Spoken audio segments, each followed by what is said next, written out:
Fettig is joining me now talking about work attendance. Okay, so it is that time of year, people get sick, and a sick day is a sick day, but you shouldn't take too many sick days. Yeah, and what we have to prepare for as we're moving into this time is the sick days. We also have our cars start to act up and won't start as quick in the morning. And so the thing that we want to talk about today is how do we prepare? How do we help ourselves through that so it doesn't become a problem at work? Because attendance matters. It's important. It does, and a lot of us think about it as though it matters so I don't lose my job. But I think if people start to think about it as it matters to the other people, somebody else has to fill in, a team member is getting let down, or just work isn't going as well with you not being there. So they need you. So and you don't want to be that person that calls in sick every Monday or every Friday, right before vacation. There's always somebody like that. There is, yeah.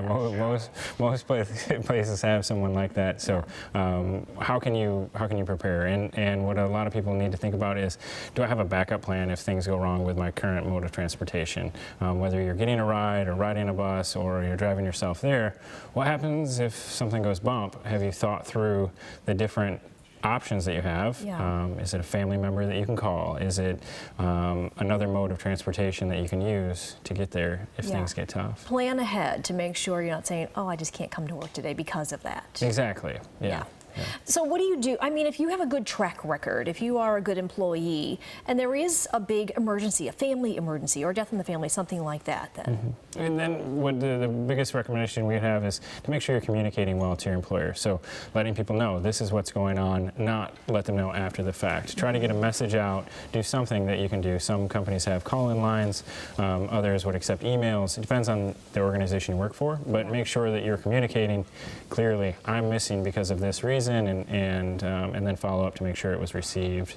And as an employer, that's important to let your people know not only how many sick days they have, but like you say, that the protocol. Exactly. Calling in sick. Yeah, and as an employer, I care that people are safe, that people are okay, and we want to know that you aren't hurt in a ditch or in an accident or something like that. And so it's not just whether or not the person's going to make it, but people genuinely wanting to know that somebody's all right. Yeah, you know, and we've been saying too, if you're sick, don't go to work because the spread of the flu and things like that. But there's a fine line. There's a balance there. Yeah, there is a balance. I think that there's certain people that'll trudge through the flu and keep coming and give it to you. And then there's others that the minute the sniffles or a little bit of the common cold hits, they can't work either. So there's definitely a balance, and making sure that you're not abusing that in order to be a good team player is important. All right. Well, there are jobs available. How can they find them? Finding us on Facebook at Fettig is a great way. Also, FettigTeam.com, and you can see the jobs available. Get in touch. We got a lot of things going on. All right. Good. Thanks, Mike. Thank you. See you next week. Thanks, guys.